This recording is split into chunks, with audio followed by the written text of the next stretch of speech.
Hey everyone, this is Riddle Hagaraja Raven. I'm here with my recap and review of Sanctuary, A Witch's Tale, Season number 1, Episode number 7, which is the Season 1 finale. And yeah, we finally got our answers when it came to who was responsible for Dan's death, and I'm a bit conflicted about how everything worked out because, on one hand, I'm kind of glad when it came to how the writers decided to end Abigail's story. However, when it comes to who was responsible for Dan's death, I feel like the entire thing could have been handled better, but we'll get to it in a bit. So the episode basically opens up with Sarah, a very young Sarah, being given the Star-Crossed Grimoire by Serafina, and we get to see her write her name in the book, and then we get the opening credits, and then we get to know that after Sarah and Harper get arrested by Ted in the previous episode, they're being taken away to the police station, and as far as Sanctuary is concerned, it's been cut out from the rest of the world. It's under quarantine because of the virus that's going around affecting children, making them ill, and we get a reporter talking about it, and yeah, things are bad. So basically, there's no outside help, no nothing. So Sanctuary will have to deal with Sarah on their own, and the way that Abigail and Ted decide to deal with Sarah, ooh, it's bad. They want her dead. Maggie decides to call her boss slash boyfriend in order to reinstate her and let her handle the case, but the boss is like, no, my hands are tied. I can't do nothing for you. This has to play out the way that Sanctuary wants it to. And Maggie is like, you know what? I can't do nothing. So she decides to come up with a plan, and she asks for Ryan's help to basically sneak her into the barricade and all of that stuff. And of course, to also take Sarah's book. Now, I do have a feeling that Maggie needs to break up with her boss slash boyfriend, because that relationship, the way that her boss slash boyfriend like acted during such a moment, it was bad. It was bad. She needs to break up with him. Put Sarah and Harper in a cell, and this is where Ted is like, you're responsible for my son's death and Daniel's death and everything bad's that happening in Sanctuary. And Harper's like, no, it's not her fault. All my mom ever did was try and help everyone, including you, Ted. And then she brings up Ted's alcoholism problem, and that makes Ted angry. So he kind of like becomes violent towards Harper, and he kind of likes her jacket. He basically pulls her jacket off, and this is where we get to see that because Harper has been spending a lot of time over at the tattoo shop, so we get to see that her body actually has tattoos of the symbols from the Star-Crossed Grimoire, and that kind of freaks Ted out. And basically, of course, the tattoos are gonna be used as more evidence that Harper is a witch. And Sarah is like, what the heck, Harper? We cut to Abigail and Michael, and this is where Michael is like, Abigail, I know that you told me that all of the success that I ended up getting was because of Sarah's magic, but you know what? Even if no magic was involved, I would have succeeded in my professional life by myself on my own terms because I'm that good, and yada yada yada. So basically, Michael kind of tells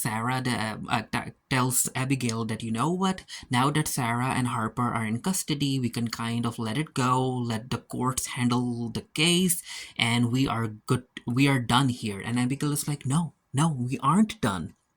I won't allow Harper and Sarah to continue tarnishing Daniel's memory. I need to see this like until the bitter end. And yeah, Michael tries to stop her because he tries to make her see sense, but no, she wants full on revenge. Sarah and Harper are in separate cells, and Sarah tries to talk to Harper about the tattoos, and she's like, Harper, I know that I let you be free and have your freedom and stuff. I don't want to control what you do, but girl, those tattoos, those symbols, they're from the book, and you know that.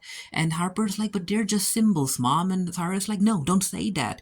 Those are very powerful symbols. They're symbols about destruction and concealment and deceit, and you know that, and you know that they're gonna use those symbols against us. And yeah, Harper, like, it's done, right? It's not as if like she can erase the tattoos now. And Sarah's like, you know what, Harper, what's done is done. Just promise me, whatever happens, let me deal with it. Ryan is driving through the barricade, and this is where he gets stopped. And the police officer is like, please open the rear trunk. And Ryan does that, and the police officer notices the book. And Ryan is like, yeah, it's a very valuable book. I need to deliver it to the police station. And the guy is like, no, I'll do it myself. Thank you. We cut to Lizzie, who's been watching the news, and she's like, Mom, this isn't fair. The virus that's happening, it's not because of Sarah. There's no magic involved. I was sick before Daniel's death. This virus has nothing to do with magic. And then we get to see Bridget kind of try and side with Liz, and Cheryl is there too, and Liz is like, you know what, I've got something to tell you both. And while that's happening, we cut to Julia's house, and yeah, Julia is still trying to hold on to Albie, and I'm like, Julia, let him go, he's not worth it. Because she's like, do you still have feelings for Abigail? And he doesn't say anything, but you know that he still has them, right? And then we get to see Beatrice walk in, and she is not feeling good, and she just can't forget about what's been happening with Harper and the video, and she's like, will I get a criminal record? And Albie's like, why? You were set free and all of that stuff. But Beatrice like, but no, I was the one who ended up leaking the video. I was the one who told Freddie to show the video at the party. And Julia's like, why would you do that, Beatrice? And again, Beatrice, she still doesn't believe Harper. She's still like obsessed with Daniel, and she's like, it was because of Daniel. Daniel was obsessed by Harper, and he didn't deserve Harper. So I just had to do that. I had to show the video. It's a mess. So Liz tells Bridget and Cheryl something. We don't get to know about it right now. We get to learn about it later. And this is where Cheryl's like, you know what, Izzy, you're confused. You're a kid. You're trying to look out for your friend, so you're trying to put the blame on yourself.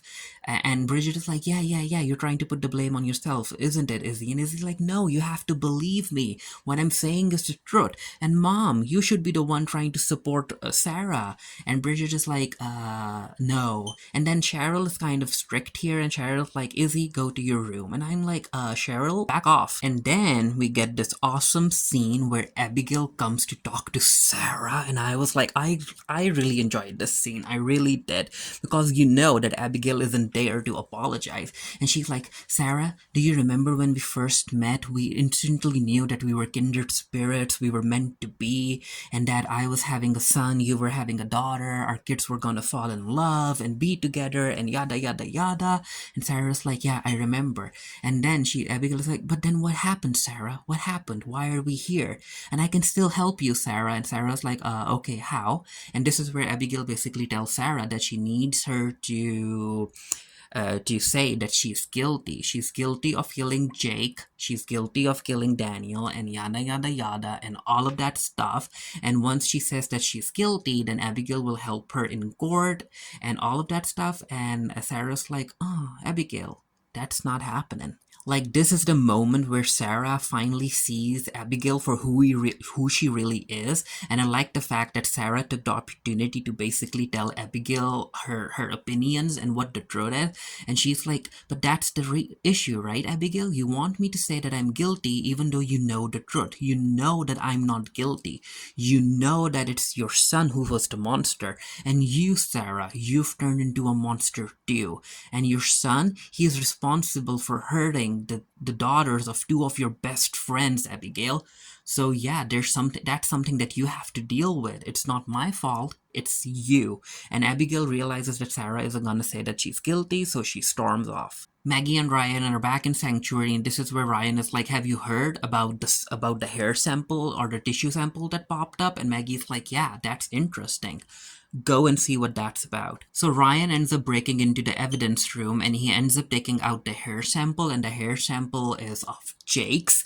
And this is where Ryan is like, how the heck did that happen? And it feels like the hair's been cut very close to the scalp and all of that stuff. And Maggie's like, you know what, Ryan, just to be sure, I want you to go and have a toxicology report of the hair sample ASAP. And again, Michael tries to stop Abigail from going ahead with executing Sarah and Harper, but Abigail is like, no. And also, they're at the police station, and Ted ends up showing Abigail and Michael the Starcross Grimoire, the Book of Black Magic, and Abigail's like, we can use it. We can use it for us. And this is where she's like, Dad, I would like to talk to you privately. And yeah, because she knows that Michael isn't gonna side with her, right? But she knows that she can manipulate Ted and have Ted agree with her. And this is where she's like, Dad, you know where I stand, you know what I want to do. Are you with me? And Dad is like, yeah. Maggie ends up going through the surveillance footage at the morgue, and this is where we get to know that the guy who we saw in the previous episode, the two legs, it turns out that it was Michael, and yeah, Michael came into the morgue in order to take Jake's hair samples, and this is where Maggie is like, okay, so that's what happened. LB ends up getting a call from Abigail, and Abigail is like, yeah, get ready, we are gonna have a meeting at the town square over at the, no, not the town square, my bad, over at the warehouse. So let everyone know. Bridget ends up coming to the police station and she's like, Abby, why are you doing this? You shouldn't be doing this. You know that Sarah isn't responsible for Daniel's death or even Jake's death. And Abigail is like, oh, Bridget, you're such a sad, sad, sad person. And this is where Bridget finally stands up to her. And also because Abigail basically brings up Izzy because she's like, you know what, Bridget? You know that your daughter Izzy is lying and you're supporting her. Why don't you stop your daughter? And yeah, this is where Bridget finally takes a stand because Abigail came after her daughter, and Bridget is like, you know what, Abigail? I used to be jealous of you. You were everything that I wanted to be, but now I have a daughter who is kind and she speaks the truth. You, on the other hand, have a son who is dead. And then Bridget just storms off, and I'm like, Bridget, you were at the police station to meet Sarah, so maybe go and meet her instead of just going back out. Cheryl drives up to the police station and she's like, I can't find Izzy. We had another argument. I told her to go to her room, but she's not in there. And Bridget is like, yeah, she's probably off to the meeting thing that Abigail wants to do. And Cheryl's like, you know what? Just let her be. She needs space. And this is where, again, Bridget takes a stand because she is Izzy's mom. And she's like, you know what, Cheryl? Thank you, but I've got this from here. And I'm like, Bridget, you need to break off what Cheryl do. Pierre comes in to help with Maggie's mission right now. Everyone's going to the warehouse, including Maggie and Pierre, and as they're walking, this is where we get to see Julia and LB, and she's like, what did Abigail tell you to do? And LB is like, well, she told me to come stand up with her on stage and support her when she says that Sarah used magic to take away my free will. And this is where Julia is like, you know what, LB, if you do that, then I will take that as a confirmation that you still have feelings with Abigail, and we are over, LB, we are over. Bridget is able to see Izzy, and she's like, oh, Izzy, I'm so sorry, I didn't listen to you, I didn't support you, but I'm here. And then Pierre walks in, and this is where Izzy is like, there's something that I want to tell you. And this is where Maggie walks in, and Pierre is like, you can tell Maggie, whatever it is, you can tell Maggie, you can trust her. And yeah, this is where Izzy tells Maggie the truth, that she is basically responsible for Dan's death at the party. She walked upstairs, she tried to talk to him, there was a confrontation because she was angry about the video leak, and she kind of touched Daniel in a way, but it was an accident. Daniel tripped and fell and he died. And Pierre is like, yeah, you can see, Maggie, you can see that it was an accident, right? So yeah, it's time for Abigail to give her speech about how she's trying to seek justice for Daniel, for Jake, and all of the kids that have fallen ill because of Sarah's curse. She basically says that, you know what, Sanctuary has the right to basically protect itself and be its own judge, jury, and executioner. And at this moment, she's like, we need to do something that we have always done for centuries, basically put witches in their place. And then she invites Ted and Mary Ann up to stage because they have lost their son. She ends up asking LB to come up on stage, and Julia looks at him, but he does come up on stage, and then Julia and Bridget just leave. And I'm like, okay, good, but you should stay around and try to help your friend. But I guess Julia doesn't care, really. And then and also Abigail basically tells everyone that Sarah's magic also ended up turning her husband, a loving, caring father, into a workaholic. And yeah, Michael has no other choice but to basically stand up on stage and support Abigail for whatever she's doing. And this is where, again, Abigail is like, we need divine intervention. We need to hang the witches. And she really gets the crowd all riled up when she ends up showing them the Star-Crossed Grimoire and how it has dark spells in it. And she's like, you know what? Not only does the book have dark magic on it, Sarah's daughter has dark magic too. And she basically ends up pulling away Harper's jacket to reveal her tattoos. And this is where the big reveal comes in. So it turns out that Harper actually had magic in her. And yeah, she ends up basically casting a spell, which basically means that Abigail ends up seeing Daniel. Like, Daniel calls out to Abigail and asks her to walk up the stairs, up the warehouse. And yeah, she's casting her spell. The crowd is yelling, they want the witches to be hanged. And then they also see Abigail walking up. And while that's happening, Dad is like, you know what? Abigail is busy. Who knows what's happening to her? But I'm here. I'll execute the witches. And this is where he's like, Sarah's responsible for the death of my son. And this is where Maggie steps in, and she's like, no, she's not.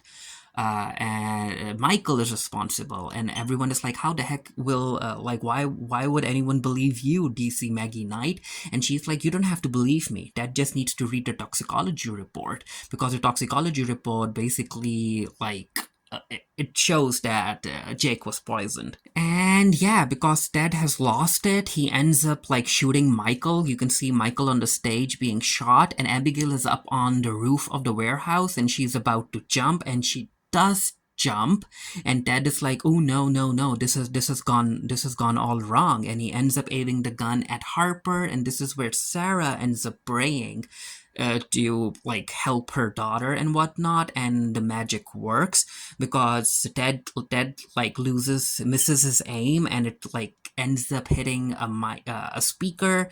And then the speaker malfunctions, it's connected to the mic, and Ted ends up electrocuting himself. So yeah, Michael's dead, Abigail's dead, and Ted is dead, which makes sense because as I was watching this series, and as these characters end up like doing so many bad things, and they allowed the need for revenge to consume them so much, I was like, how can there be any mercy for them? Like, there, even if they show remorse, what they did is what they did, like, you can't take that back. So yeah, them dying in a sense, like, I was okay with it. And yeah, it's all over, and the crowd dissipates, and yeah, everyone goes home after the debacle that happened. And Maggie is like, here, Harper, cover yourself up.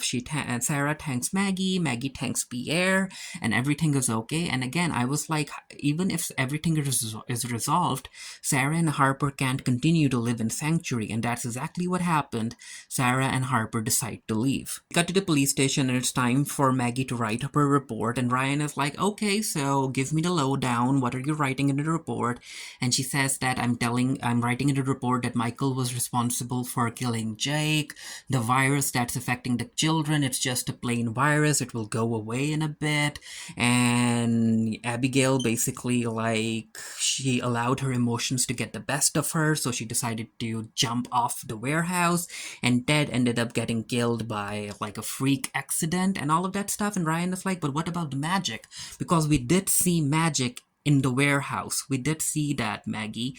And what about Izzy's involvement? And this is where Maggie is like, you know what? Considering how the law is stacked up against witches, Ryan, I would rather not mention that and not get involved in that. What say you? I think you would understand where I'm coming from, right? And Ryan is like, yeah, okay, fine. So on their bus trip away from Sanctuary, this is where Sarah's like, okay, Harper, when did your magic kick in? And this is where Harper's like, well, it kicked in 6 years ago. We were at that house. I was wondering where Daniel and Izzy were. I went upstairs and I saw Daniel, like, assaulting Izzy, and my emotions, like, I felt so many emotions. The magic just came out, and yeah, I was responsible for Daniel being pushed out of the window and dying. I saved Izzy, but that traumatized me in a way. So it turns out that Harper ended up using certain dark runes or the old symbols of confinement and containment on herself in order to contain her magic and never think about it. And she was like, you know what? When I was casting the spell over at the warehouse, I wasn't even sure if it would work or not, but it did. And yeah, then I continued, I guess, putting more tattoos on my body or something. And I get it. I get why Harper did what she did, because it turns out that even though Daniel's death was actually an accident at the warehouse, Harper was responsible for setting the fire in order to help Izzy run away because when she was having the confrontation with Daniel. Now, I have a question. I do have a question. We know that Harper and Daniel continued to date and they continued to hook up in a sense. So I'm like, if Harper knew how Daniel was and what Daniel had done to Izzy and the girls over at the football team and all of that stuff, why did she continue to date him? Why the heck would she even give him the time of day? Like that, I don't understand. I don't understand that, Harper. I really don't. Why would you continue to be his on again, off again girlfriend? Why? But yeah, what's done is done, and apparently, according to Sarah, Harper is so powerful that she doesn't even need to say any words to cast spells, and I'm like, or even do hand movements. I'm like, that came out of nowhere because like we're 6 episodes, this is episode number 7, right? But before we came to episode number 7, the previous 6 episodes always, like, basically from what I could understand, it was about how witches needed to like use certain spells and symbols and hand gestures to cast spells. There, like, if I remember correctly, there was never a mention of a witch being powerful enough to cast spells without hand movements or words. So Harper, being also powerful as a witch, even though she had like confinement symbols on herself, that kind of came out of nowhere. It made no sense to me in a way. So it just felt weird. It felt like a plot convenience that the writers just decided to use in order to make the reveal regarding Harper more impactful. But instead of making it more impactful, it kind of felt like it didn't make sense to me. Again, there was no mention of a witch ever existing, of a witch that's able to perform magic without hand movements and words. Like, even if it was just a simple, like, throwaway line way back in episode number 1, and then I would have been okay with it because that would have connected to what Harper did in the finale, but oh well. But yeah, the episode basically ends with Harper and Sarah looking at the Starcross Grimoire, and this is where Sarah's like, you know what, Harper, it is time. And she makes Harper sign her name in the book, and now that book is Harper's. And then these two hug it out, and there's magic all around them, and Sarah's like, yeah, the law and the people are never gonna fully accept witchcraft, but all we can do is continue living our lives and being good, and yada yada yada. And the episode ends, which, I mean, overall, it was an enjoyable TV show, but I do feel that it wasn't like the most well written show. There were certain aspects of the narrative that could have been explored more. Like, I would have actually liked to see Harper and Sarah say goodbye to Izzy and Bridget, and Izzy apologizing and stuff. But yeah, it kind of like the finale felt rushed to me in a bit, in a way, considering certain character moments that it didn't include. But yeah, let me know what you thought of the finale down in the comment section below. And until next time, stay happy, stay safe, stay blessed. See you guys later. Bye.